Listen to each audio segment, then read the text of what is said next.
really sucks is right now we have a big, huge problem that's happening right now in the RV industry and other industries as well. I'm going to explain both in this episode, plus, I have a question for you. Welcome to HB Lifestyle, the podcast. I'm the host, the Honey Badger, here to give it to you straight and transparent about the RV business, as well as other things. First off, I want to ask a question before I launch into this. Good evening, Skylar. The question is, I've been debating in my mind, and let me know what everybody thinks in the comments section. I've been debating in my mind whether to merge the podcast and my main channel together. And the reason why is because this podcast seems to have maxed out its reach through the YouTube algorithm. And it's becoming very difficult. Good evening, everybody. It's becoming very difficult for me to stay consistent because I'm so busy with the marketing and with the regular YouTube channel, along with trying to pay my bills and everything else. So it's been really hard to stay consistent on this podcast this year. So what I've been thinking about doing, and you guys let me know, okay? Think about it. Let me know now. Let me know in the comments if you watch this later. Do you think it would be better for me to not shut this down, but to take a break from it through April, get through April 2025, and basically experiment with doing a weekly podcast every Sunday on the main channel? So let me know what you guys think in the comments section. We got a big problem in the RV industry and in every industry right now, and it's called propaganda. It's getting harder and harder to separate the baloney or the bullshit from reality. It really is. And the reason why I'm saying that is because there was 5 posts that I saw on LinkedIn yesterday, and now all of a sudden some moron YouTuber decided, since he's a corporate RV dealership YouTuber, he's going to start his own podcast too and start copycatting the Honey Badger. So we're now at this point in time where every manufacturer, well, probably not every one of them, but we'll say a lot of the manufacturers and a lot of dealerships and a lot of the YouTubers are shitting their pants because of this whole tariff situation, okay? And this trade war is, it's really, really harming the reality of things. Because I don't think people realize this trade war is not going to last years. It's going to last months. Because every economy across the world cannot survive without the United States of America spending money. We are the biggest consumers of materialistic things in the world. And if you combine Canada and Mexico and make it, and the Caribbean islands, and you make it North America, basically everything north of Central America, it isn't even close. We are the absolute widest consumers of goods compared to any continent combined. So without the United States of America, these countries' economies are going to take a crap. Okay? China, who is doing retaliatory things, is doing retaliatory things not just because of the tariffs, but because of TikTok too. So now what you have is you have a bunch of YouTubers and people on LinkedIn and district managers of corporate dealerships spewing out all this bullshit about how 2025s are going to be 30% less than 2026s. Like, that's going to get people motivated to go buy an RV. First off, if people are going to buy an RV in 2025, they made that decision probably 4 to 5 months ago, if they already haven't purchased. Okay? People have already known that this was going to happen.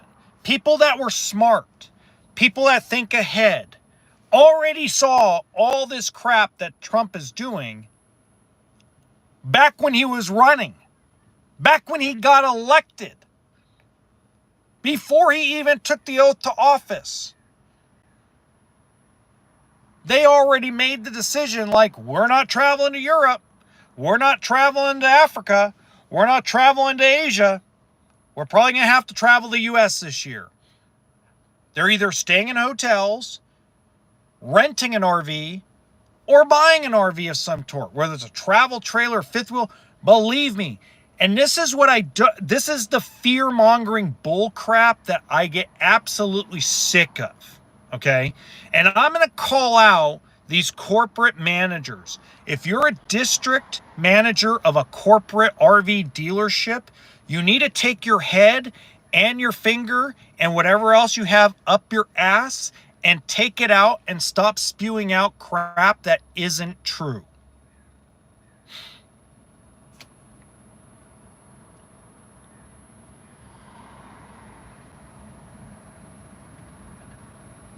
It isn't true. Okay? It's like, let's just we're going to create chaos when there was no need for it. Now, we can go argue about Trump's moronic crap later, okay? Because he's just posturing at this time, okay? He knows he ain't going to be able to keep this up forever. Eventually, the Supreme Court and the Congress is going to come up and jerk his power right from underneath him with tariffs. So he knows he has a short window of time. So it's a bluff. It's a bluff he put into place to try to get a better trade, better balanced trade. So all the fear, man, these guys who buy RVs don't care about their 401k. They understand it. The educated people, the U.S., which is a super majority of them that are not politically, oh my God, I'm a liberal, oh my God, I'm a conservative, oh my God.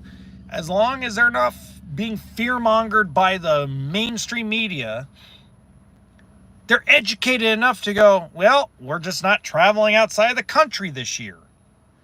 We're not going to go to Mexico. We're not going to go to Canada.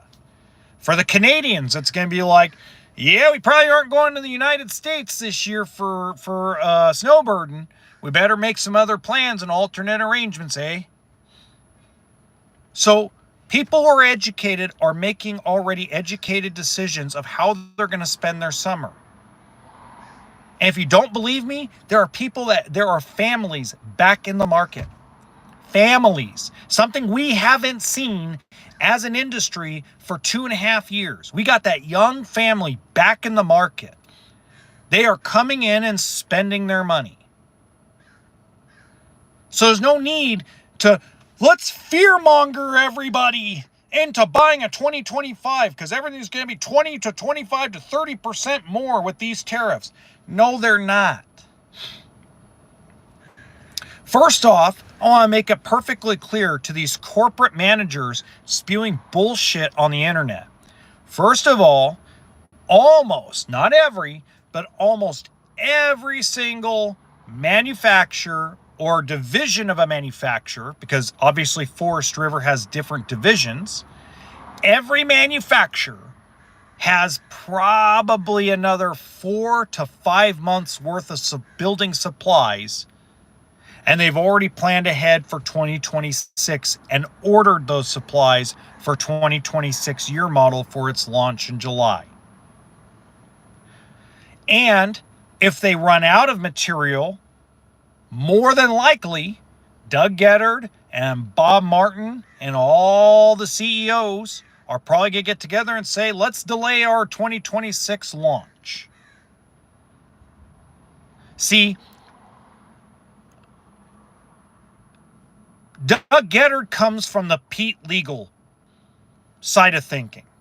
More than likely, Doug's probably sitting there probably laughing at everybody that's spewing out and panicking. Bob Martin's probably just laughing on his ass, just going, why are everybody so scared? It won't last. It won't. And let's worst case scenario, it does happen. Okay. More companies are going to go out of business temporarily. More manufacturers will go out of business. More dealerships will close up. More corporate stores will close. Oh well. Wait till next year. Wait till 2028. They'll reopen. Maybe under a different name, maybe under a different owner. Because remember, these guys that sold their dealerships, these big corporate stores, their non-compete clauses are coming up due. There's already 5 guys I know that sold to either Camping World or Blue Compass that have already started another dealership because their non-compete's over. Remember when I said those guys will be back? They're coming back. So if that means we lose 50 Camping World stores and we lose 50 Blue Compass stores and we lose 25 Funtown RVs or whatever the bloody hell it's going to be. If that's what that means, that's what that means. But don't blow smoke up people's ass. It's stupid. It's dumb. It starts turning me back into the old me when you start saying the absolute stupidest crap because it's the biggest problem and it's a huge, big problem and it's going to be a huge, big problem across every industry. And if you're that desperate because you have that many 23s and that many 24s and that many 25s on your lot and you didn't schedule out properly or you didn't pick the right floor plans or you weren't smart enough to get rid of the stuff when you had the opportunity, that's not the consumer's fault. That's your fault as a dealership for not being smarter.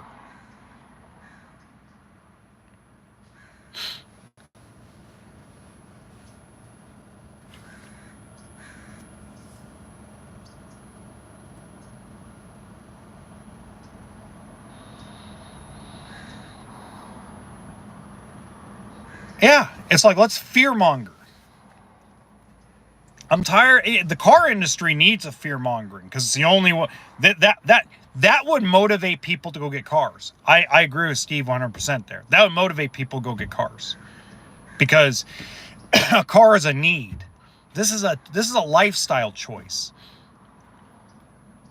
The official percentage of U.S. and Canadian citizens that actually go and buy an RV every year is 0.72% of the entire population buys an RV. 0.72. That's less than 1% of the total population of the United States and Canada go out and buy an RV every year.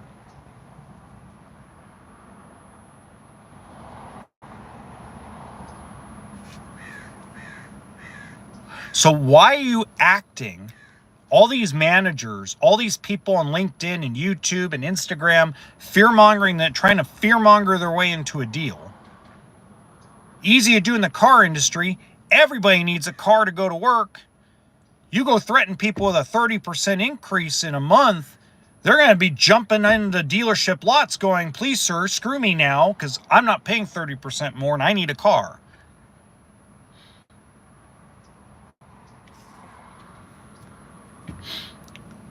It's usually around 350, 375, 380. In some good years, it's 400, 420.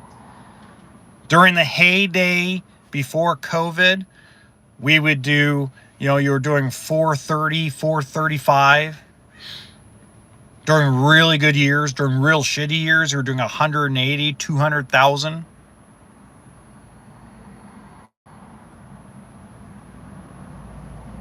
Yeah. It's because they have to get rid of the cars. Now they have another fear that they haven't used the fear mongering yet, but they will. I just don't understand why the RV industry has to. I don't understand why the industry I'm in has to feel like they have to fear monger people into a deal.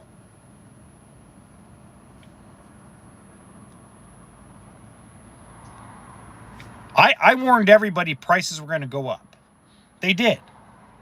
Okay? Profits went up a little bit because they had to. They went up on average about 4%. And 2026, before all the tariff baloney, I thought another 4.5%. Did it bother people? It only bothered people that aren't really buyers. The people that are not real buyers, that are not really ever going to buy an RV, those are the people that bitch and complain about price increases and profit increases. Oh no, I'm waiting for a crash. Oh my God, it didn't crash. Why didn't prices crash? Oh, well, I'm not buying anything until prices become reasonable. Until I could buy a luxury Arctic Fox fifth wheel for 75% off sticker, I'm never buying. Because it's not reasonable unless it's 75% off sticker. Those are whiners. You know how many people I see whine on my main channel? It's like I could call the wambulance. When Intech RV is $54,000, when I could buy the same type of unit in a Coleman for $99.95, when I mean, it's like, go research the manufacturer before you start talking stupid. But then I remember, oh yeah, they'll never own an RV anyway, because they'll even think the Coleman at $99.95 that's under 10 grand is overpriced. Well, what they should do is educate people, okay? The rebate thing's over. I mean, I had that idea. They should have done that years ago. It's too late now, okay? It's way too late to do the rebate thing. I had that idea 2 years ago, and they didn't even listen to me, okay? Well, one company did. Alliance listened, okay? But in all reality, you don't have to fearmonger people into a deal. You could be very like, hey, we don't know what it would be simple. We don't know what the pricing. This is the perfect sales pitch. Perfect all the way around. We don't know when or how much the price will increase for 2026. We won't know that until they make an official announcement when they're going to do it. There have been rumors that the cost sheet will go up on some of the products because they did not plan ahead. You could say, hey, there's been talks amongst the manufacturers of what they're going to do when the tariffs start affecting their actual bottom line. So if you're able to, as I always say, if you're ready, willing, and able, even if you're buying in September or October, you may want to purchase now because it will more than likely save you money in the long run. That's a great purchase. We don't know, but there's a big possibility that you could save some pretty good money if you bought 4 months earlier or 5 months earlier than you planned, even if you had to store it somewhere and pay $1,000 for the next 5 months, or for a total of 5 months, it still would save you money. And people can go, oh, well, we're not ready yet. We still got bills to pay off. If we got to pay, most people will tell me if we got to pay a little bit more when we're ready, then we'll have to pay more when we're ready. That's fine. But you educated them so they don't come into shows and go, what? This trailer was $25,000 this year. Why all of a sudden is it $32,000? You know, I mean, some people are still going to be like that and be jerk-offs, but it is what it is.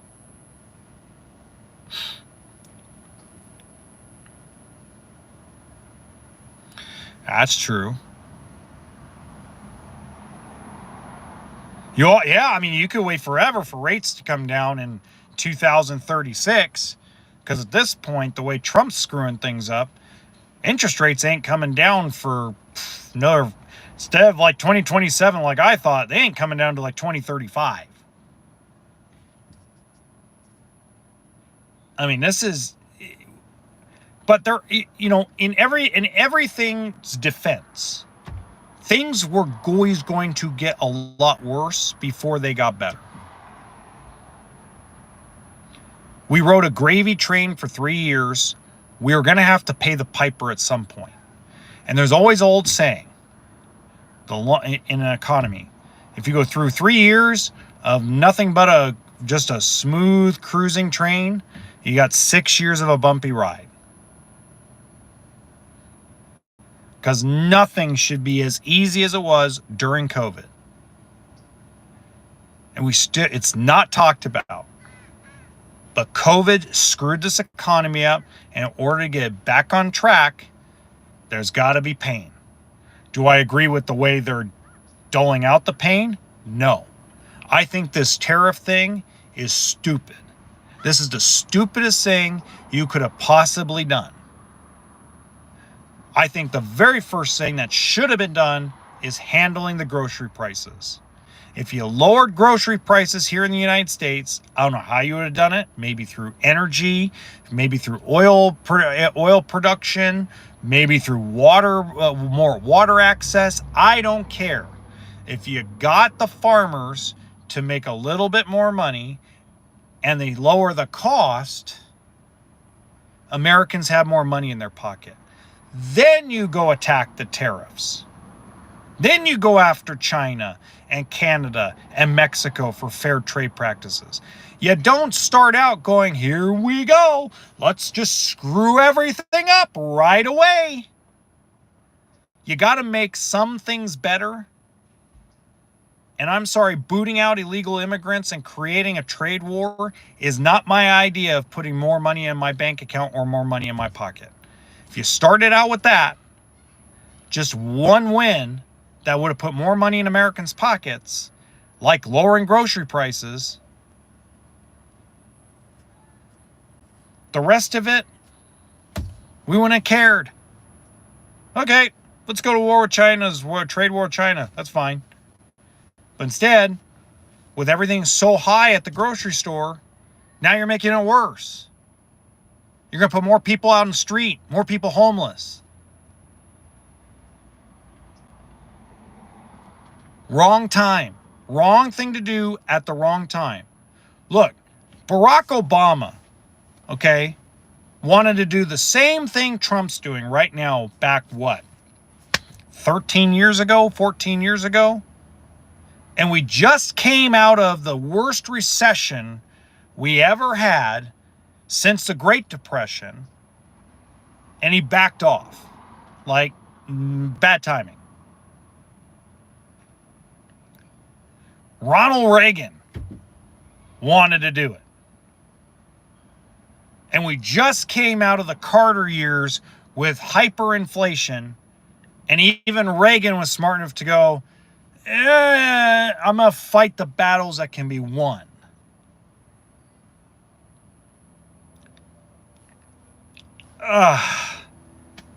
Just wrong thing to do at this time. It needs to happen, but this was a bad idea at the wrong time. It's going to put a lot of people out of work. Unemployment is going to skyrocket. The amount of people on welfare and government assistance is going to absolutely go through the roof. And if you don't think I'm right, just wait. I don't care what side of the aisle you're on. Every decision that has been made since Bill Clinton signed the NAFTA agreement has pretty much brought us to this point where we have a choice. We could either get things going in the right direction by helping lower prices at the grocery store, or we could totally fuck up the whole economy and put everybody into a panic. Plain and simple. You attack the wrong thing at the wrong time. And that's the problem with Trump. It's not the way he talks about people. It's not him being a racist. It's not him being a misogynist. That shit doesn't matter. His tax plan, good idea. Him kicking out Venezuelan gang members out of the country, great idea. Okay? Wanting to remix it up and actually have immigration reform in this country, great idea. Balancing the budget and getting rid of wasteful spending, great idea. Wrong timing on all the above. We need to put more money in Americans' pockets by lowering the cost of our everyday things. Toilet paper, toothpaste, paper towels, tomatoes, onions, milk, water. Those prices had to come down first. Then go deal with all the other bullshit. But what can you do?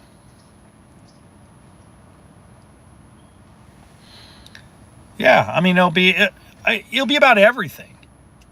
There'll still be people that will buy RVs during the recession.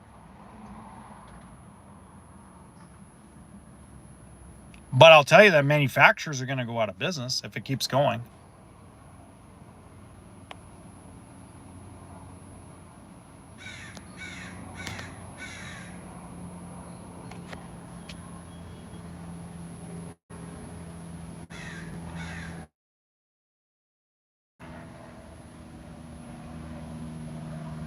Good for you, Gentle Stone. Good for you. Gas prices across a lot of the Ohio might be different. Yeah, there you go. I love it.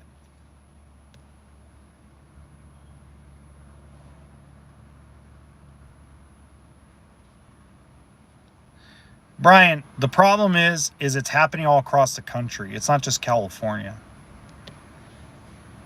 The problem is the timing should have been absolutely lower the everyday items.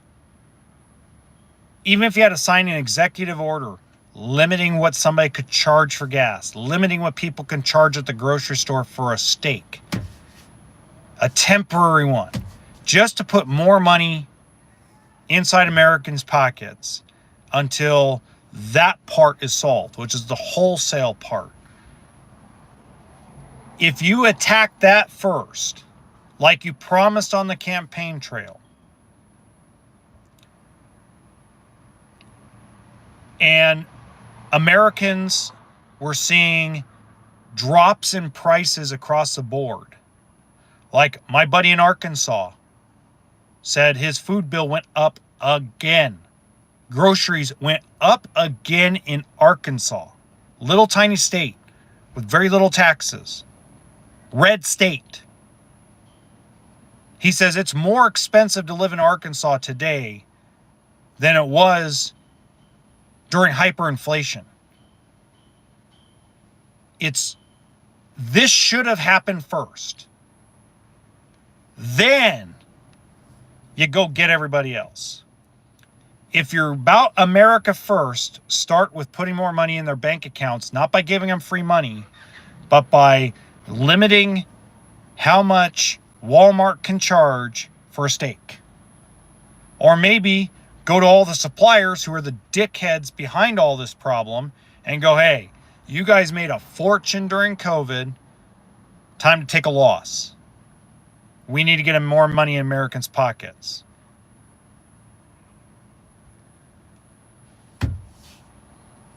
They're not regulating anything.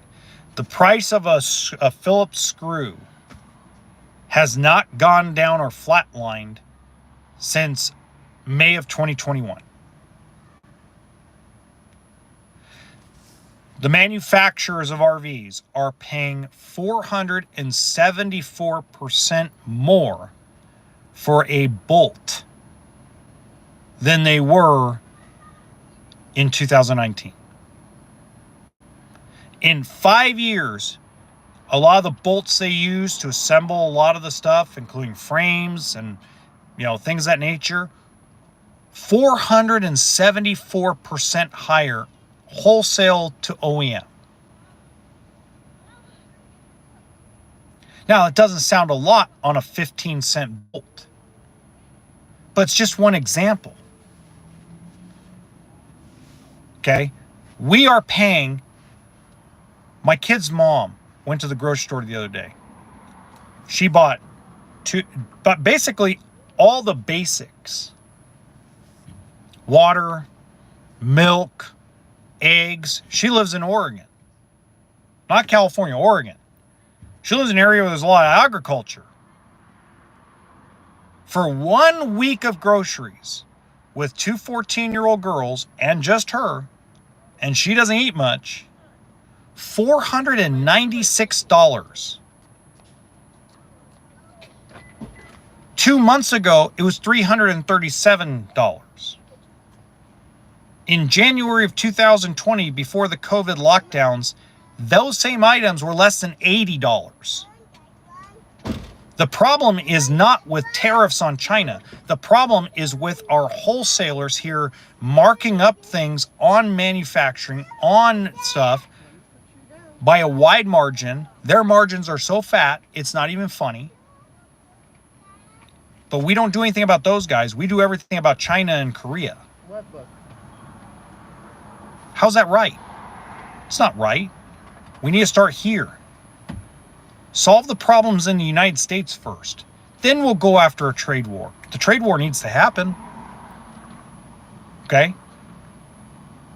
Getting immigration reform needs to happen. Getting our tax rate, to get taxes lowered and getting government waste is needed. But not one thing Trump has done since he got in office so far has put more money in my pocket or anybody else's pocket. It's actually cost more money with Trump in office than it did with Biden. And didn't he run on a campaign promise of lowering prices starting day one? That was going to be number one priority. I mean, I could put all the clips. He's got clips everywhere over the internet. My number one priority when I get into office is to lower prices at the grocery store. Well, I mean, it's not something I really need to work on right now.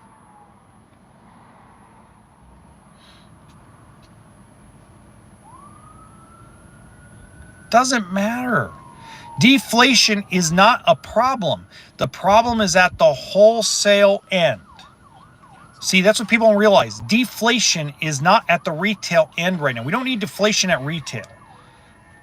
Walmart's still going to make their margin. Target's going to still make their margin. Safeway and all these other places will still make their margin. But it's ridiculous that according to the manufacturing index, the cost to build stuff, parts, plastic, has either flatlined or slightly gone down, yet we're paying more money. And that's not because of Walmart. That's because of who sells the shit to Walmart. Those guys' margins are so fat. And you want to know who the richest people in the world are? It's the people that sell the parts to Elon Musk for his Tesla. It's the guy who sells the parts for you to have your iPhone. or your Android. That's the guy sitting back getting rich. So deflation would be basically them lowering their margins back down to reasonability and not stuffing their fucking coffer full of money.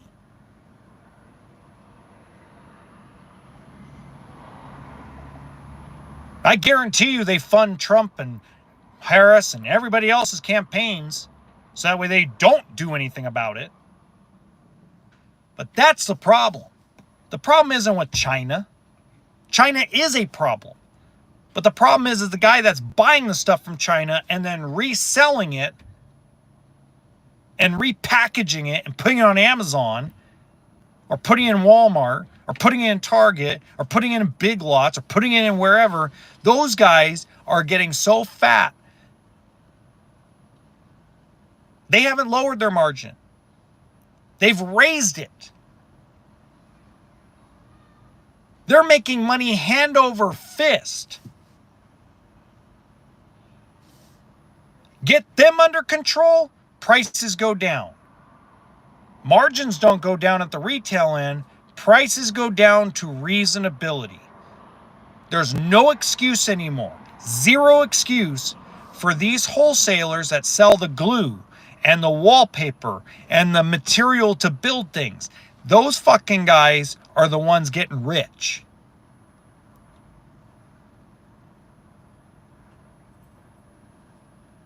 The stock market is inflated because of debt, because of excessive amounts of cash in the coffer. It was always going to go down. Your 401k was artificially inflated. The stock market was artificially inflated the last 4.5, 5 years. Everything you see is artificially inflated. It's not real. It's these guys who want to suck us dry until they can't anymore. And then when things are so bad that we have 20% unemployment and we have people living out on the streets, then all of a sudden a stimulus package comes in.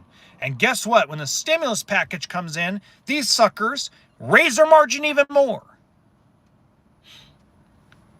I believe in capitalism and I believe in making a profit. What I don't believe is gouging people. And we've been gouged for 5 years. While the RV industry at the manufacturing level and at the dealership level have lost their ass over the last 2.5 years, Camping World's lost at least $100 million plus the last 2 years. Winnebago's lost their ass. Forest River's lost their ass. Thor has lost their ass. So the guys that are shipping this shit and the guys that are selling it are losing money left and right, going out of business, merging with other companies, but the fucking guys that sell the shit to the manufacturer are sitting there like Santa eating his fucking cookies on Christmas fucking Eve. Like, ho, ho, ho, let's just get fatter. While everybody else goes out of business, we'll just keep getting fatter and more powerful. No, the tariffs have nothing to do with it. Because all they're going to do is raise their prices. That's all they're going to do. That's all they're going to do. They're going to raise their prices. The guy buying plastic from China to resell to a manufacturer here in the United States is just going to pass that cost on. Like, fuck you. I'm not going to pay 86% tariff. They're going to go, fuck you. We're going to raise it. We're going to double we're going to double the money. I'm not losing my margin. Go attack the guy that's marking and gouging people. Then go after China. Then go after Taiwan. Then go after Japan. Then go after Europe. Then go after Canada, Mexico. Then create a fair trade agreement. Get these guys that are making these wide margins in America, get them to actually lower them. You'll never know their names. They're not publicly traded companies, guys. These guys are smart. They have anonymity. You probably met them at Walmart and didn't even know it because they're probably shopping around in little cargo shorts, flip-flops, driving around in a little Honda Civic. You would never know these fuckers are that rich. They live behind gated communities. They don't have social media. They don't have a presence online. You'll never know who they are because they're not publicly traded. They're not on the stock market, so they don't have investors. They just stuff their pocket full of all the cash. Because they knew if the guy selling the plastic from China to the middleman, so from China to the manufacturer, that broker, if he had a publicly traded company, we would all go protest in front of his house.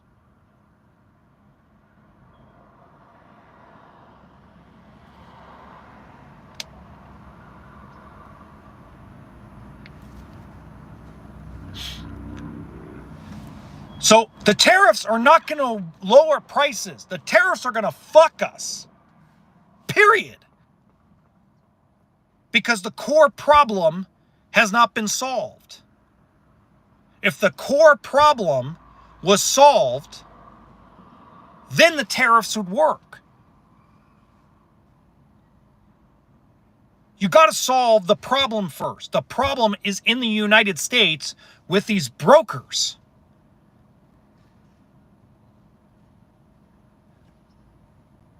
These guys have billions of dollars sitting in bank accounts. They don't buy real estate. They don't invest in real estate. They put all their money in Switzerland. They put all their money into companies and shell companies in other countries.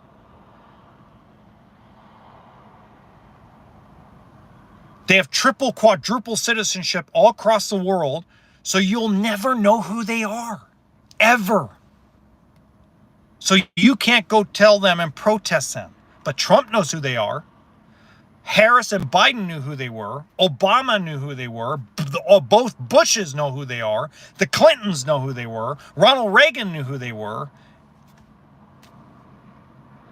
All the super rich elite people know exactly who these people are because they deal with them on a daily basis. They're the richest, most powerful people in the entire world because they determine how much you're going to pay for this pen. And they decided, let's use this pen as an example. China, let's say this pen in January of 2020 was 5 cents. Okay? Well, what happened was COVID happened. So we're going to lock the whole world down. And the guy said, well, now shit. I mean, the cost of the pen my cost of this plastic was 2 cents. It went up to 6 cents. I'm going to charge the world 25 cents for that plastic now. So instead of charging 2 cents over cost or doubling my money, I'm going to make thousands of percent on the plastic that I bought from China and sell it to BIC for 1,000 or 2,000% above because we have a weak manufacturing area because everything got locked down and everybody wants all this shit now. So now over time, that 4 cents that China was selling this plastic to that broker for went down to 3.4 cents. And the guy who was selling the plastic still raised their price.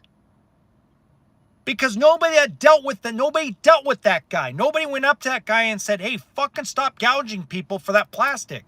BIC needs a break so they can lower their price of that pen so that way the economy can actually flow. And the guy in plastic right now is like, nobody's going to touch me.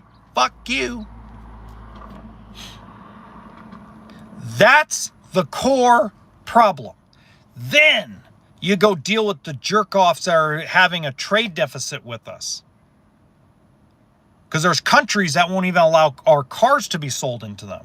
So I 100% agree that we need a trade war and we needed to go after these countries with tariffs. Not now. The guy that brokers this shit need to be dealt with first. Because the price of oil has dropped significantly since its high in 2021. Yet gas prices across the country fluctuate so much because the guy who's selling the production and selling the other materials to create the petroleum still has their shit fucking inflated so high. The problem isn't with the cost of the material itself. The problem is the fucking brokers. I call them brokers. They're not really brokers. They are the actual sales company of the production. And they're not Chinese.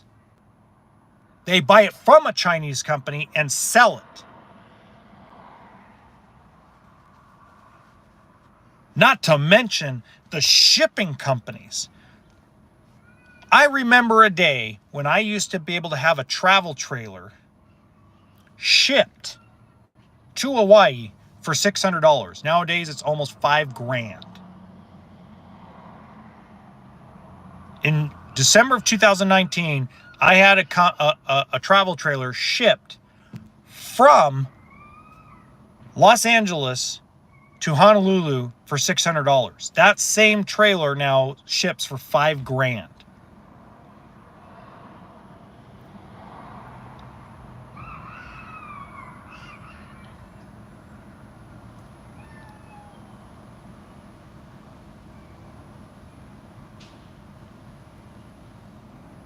No, the problem isn't that. The problem overall is it doesn't matter where it's made. The guy that controls the price of the material is the guy that's making all the money. The guy that controls the price of the ink that goes into the pen. The guy that controls the parts to the machine that actually build this pen. That's the people that are the problem. I don't care where they buy the product from. They hyperinflated this. And they haven't lowered their price. But BIC had to lower their price and lower their margin. All the materials to build a Brinkley, as an example, or Grand Design, or Forest River, or Keystone, have not gone down. The price of glue, the price of a bolt, the price of an air conditioner, those have not gone down in 5 years. Yet the manufacturers had to lower their cost. And Camping World is just a prime example. Over $122 million in losses in 2 years. Why is it that Camping World, it's okay for them to lose money? It's okay for Forest River to lose money. It's okay for Keystone to lose money. It's okay for Grand Design, Winnebago, Brinkley, and every other company to lose money. But it's not okay for the guy that sold all the shit to them to build it. It's not okay for him to lower his margin.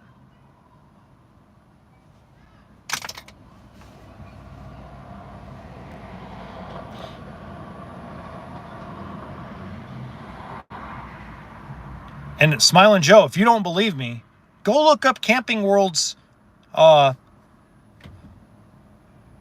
reports over the last 2 years. Go add up the numbers. It's a little over $122 million loss over 2 years.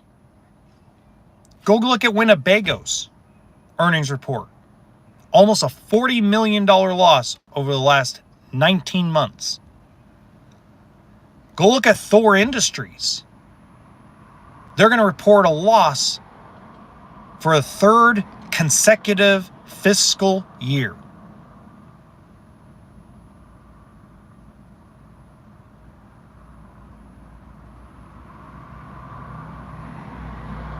Go look it up, guys, for yourselves. The price of actual materials the margin has not gone down in 5 years. It's done nothing but go up since the lockdowns. Oh, okay.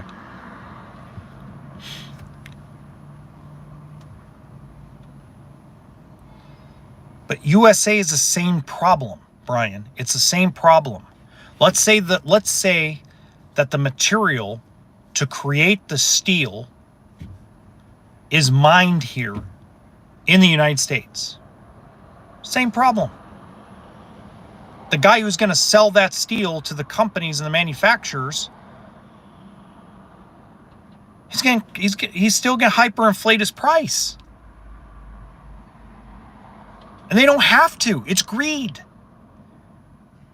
See, people keep pointing the greed finger at Walmart and Target and and gas companies like Shell and Chevron. They're pointing the wrong direction, pointing at the guy that sold all this shit to make all this shit. That's the guy that's greedy. If that guy went back to his margins from 2019, we wouldn't have this fucking problem. We'd be a powerful country right now. And then Trump would be coming from a place of strength. Now when it's made in America, it's not ginormously more expensive. Now when it's made in America, yeah, it's a little more money. But now there's pride behind it because everybody's got money in their bank account. The economy's flowing. Small businesses are making money. Large businesses are making money. Unemployment's not fake low. The stock market is not hyperinflated through bullshit. Everybody's happy. Then Trump can go, all right, boys, I got a happy country. Time to get rid of that trade deficit.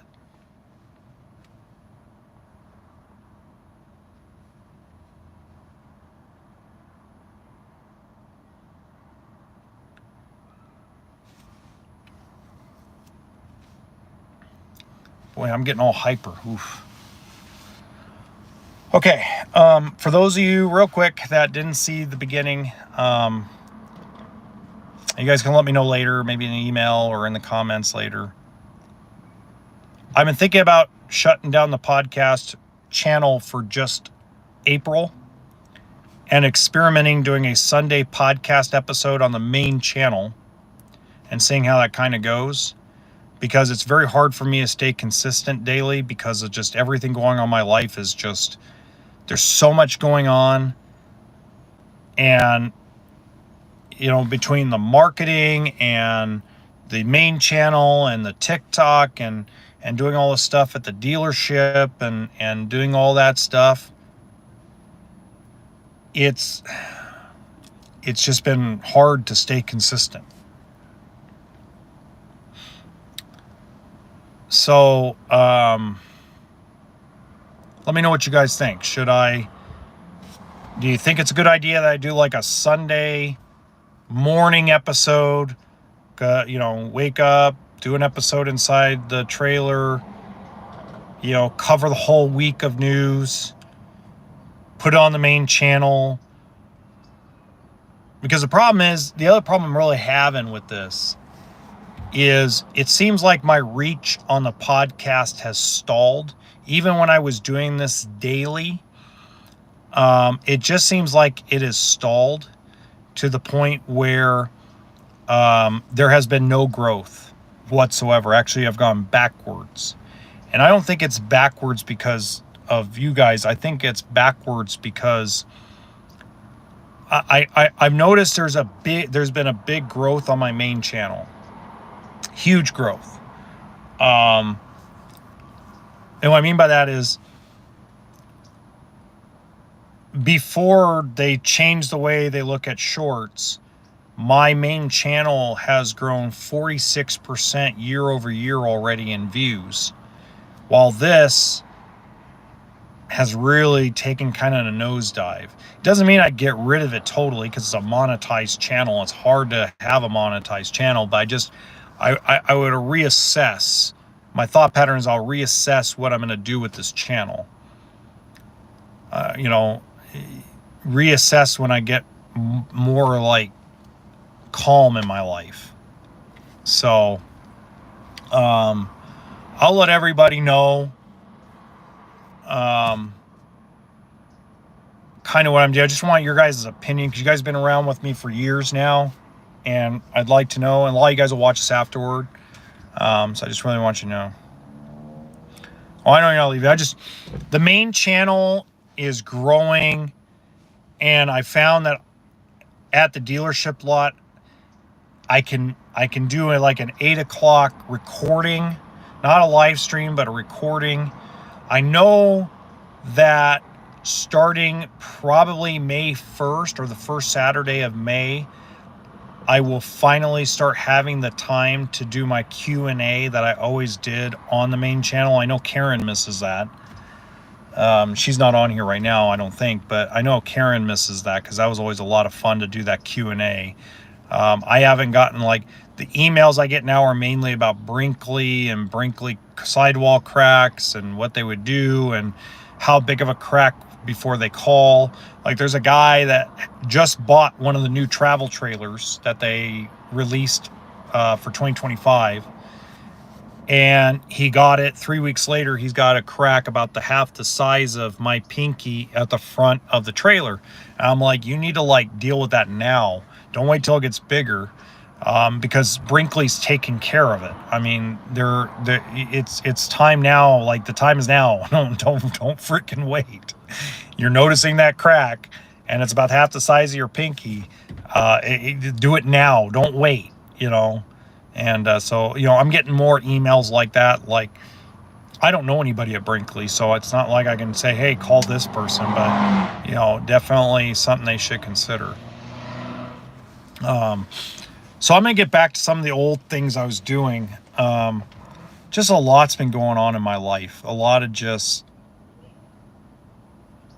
God dang, man. I mean, I'm just trying to get straight, and it's hard.